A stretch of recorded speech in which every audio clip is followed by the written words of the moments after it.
Sa 2030, ang mundo ay puno ng mga makabagong teknolohiya. Isipin mo, nagmamaneho na ang mga sasakyan ng walang tao. Ang mga self-driving cars ay hindi lang nagiging mas ligtas, kundi mas mabilis din.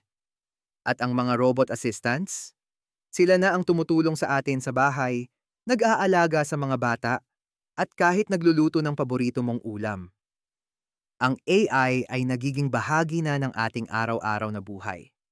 Mula sa mga smart home devices na nag-a-adjust sa temperatura, hanggang sa mga virtual assistants na nag-aasikaso ng ating mga schedule.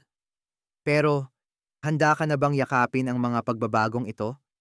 Sa kabila ng mga benepisyo, may mga hamon din tayong dapat harapin, tulad ng privacy at trabaho. Kaya sa 2030 ang tanong ay, paano natin balansehin ang teknolohiya at ang ating pagkatao?